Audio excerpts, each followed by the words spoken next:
Good morning বন্ধুরা, তোমরা সবাই কেমন আছো? আশা করি তোমরা সবাই ভালো আছো। আমিও ভালো আছি। এখন ঘড়ির কাঁটায় 5টা বাজে, আর এখন থেকে তোমাদের পাশে নিয়ে আমি আমার ব্লগটা শুরু করছি। তোমরা আমার পাশে থেকে আমার ব্লগটা দেখতে থাকো। গতকাল তোমাদের বলেছিলাম যে আজ বানাজা আর শাহরু দুজনেই আসবে না, তাই এত ভোরবেলায় উঠে আমায় এই গরমের মধ্যে অক্লান্ত পরিশ্রম করতে হবে। এই গরমের মধ্যে এত পরিশ্রম করে ভিডিও বানানো, এডিট করা, কাজের থেকে এসে ভয়েস দেওয়া, শুতে শুতে প্রায় অনেক রাতই হয়ে যায় আমার। তারপর আবার ভোরবেলায় উঠে কাজ সেরে আমায় আবার কাজে যেতে হয়। এত কষ্ট করার পরও তোমরা আমায় সাপোর্ট করছো না, আমার চ্যানেলে ভিউ হচ্ছে না বেশি। তাহলে বলো আমি প্রতিদিন কি করে ভিডিও দিতে পারি? আর কেন জানি আমার আস্তে আস্তে ভিডিও দেওয়ার মুডটাই নষ্ট হয়ে যাচ্ছে। আমায় একটু সাপোর্ট করে তোমরা আমায় ইউটিউবে জায়গা করে দিও, এটাই তোমাদের কাছে আমার চাওয়া। যাই হোক, সবার প্রথমে আমি গতকালে যে মাসের খরচা এনেছিলাম সেগুলো তো আর গুছোতে পারিনি, দেরি হয়ে গেছিলো। ডাইরেক্ট আমি স্যালুনে চলে গেছিলাম। আজ ভাবছি গুছিয়ে নেব, সাথে সেলফগুলো পরিষ্কার করে নেব। তেলে তেলে না প্রচণ্ড নোংরা হয়ে গেছে। আর আগে মাসের খরচাগুলো পুরো গুছিয়ে নেব, তারপরে ঘর মুছবো, ঘর ঝাড়ু দেব, তারপরে আমি কিন্তু রান্নার কাজে আসবো।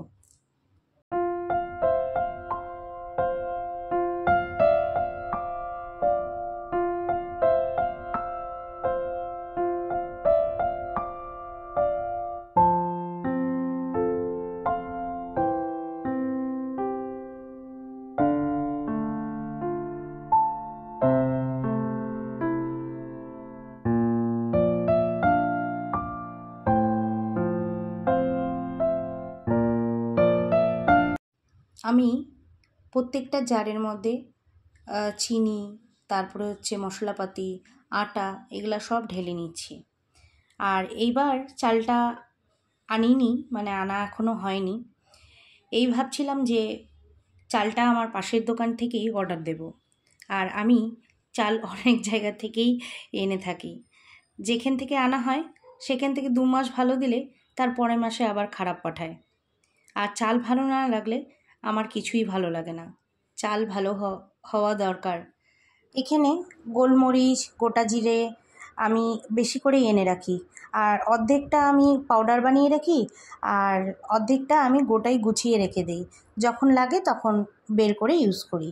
আর এই বাজার থেকে আসার পরে মাসের বাজার বলো, সবজি বাজার বলো, মানে এই জিনিসগুলো তো গুছাতে কিন্তু 1-1.5 ঘন্টা, মানে 2 ঘন্টা লেগেই যায়। এরকম করে গোছাও, আস্তে আস্তে বোতলে ভরো, বোতলগুলো আবার পাত্রগুলো আবার উপরে সাজিয়ে, সেলফের উপরে সাজিয়ে রাখো, মানে 2 থেকে 2.5 ঘন্টা লাগবে। তাই ভাবলাম যে এগুলা প্রথমে করে নিই আগে।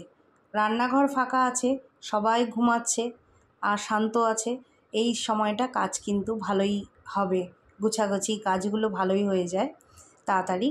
তো এর জন্য আমি এখন আগেই গুছিয়ে নিয়ে তারপরে নয় একবারে মানে ঘরটর মুছে স্নান করে একবারে রান্নাঘরে চলে আসব।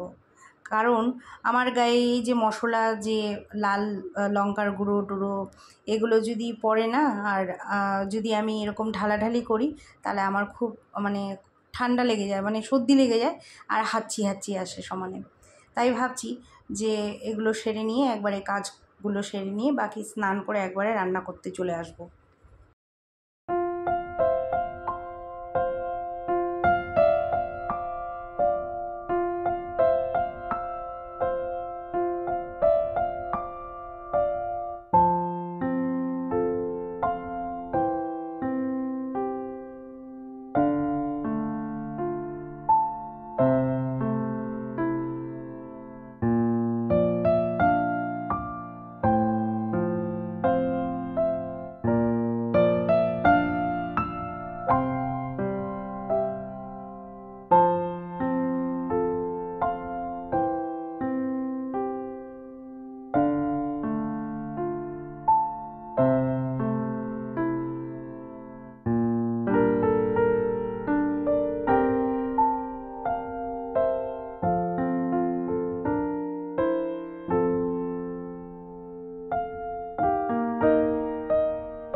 সব কাজ সেরে স্নান সেরে একবারে চলে এলাম আমি রান্না করতে।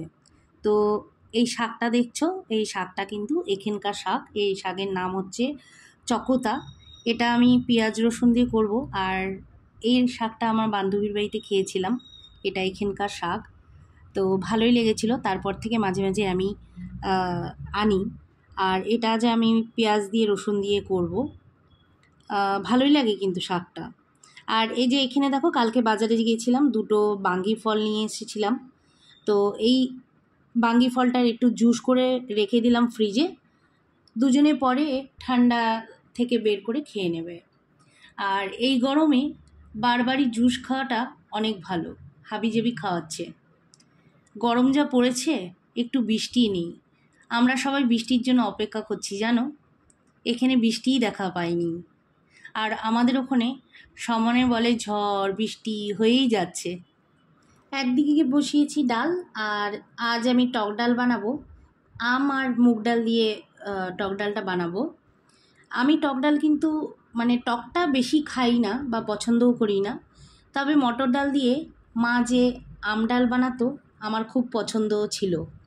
আর আমিও মাঝে সাঝে আমি টক ডাল যদি বানাই তাহলে আম দিয়েই বানাতাম।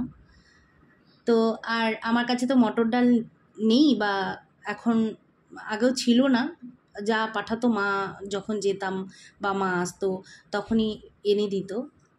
আর পয়লা বৈশাখের আগের দিন যে টক ডাল তিতা ডাল খায়, সেটা কিন্তু আমি বানাতে পারিনি, যা কাণ্ড হয়েছিল।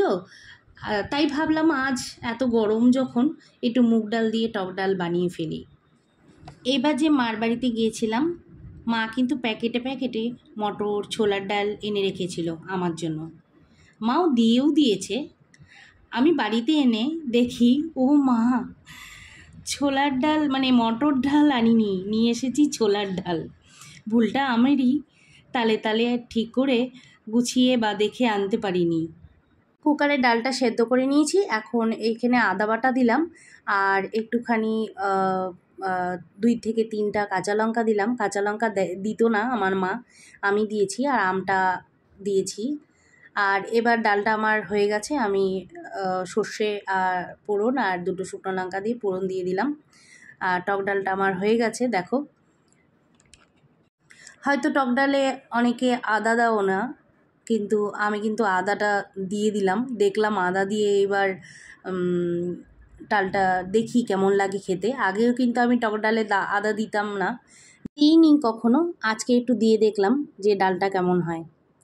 তো এখন আমাদের অনলাইনে রোজই চিকেন চলে আসছে, আর তার সাথে আমিও 1 কেজি একটু চিকেন আনিয়ে নিলাম।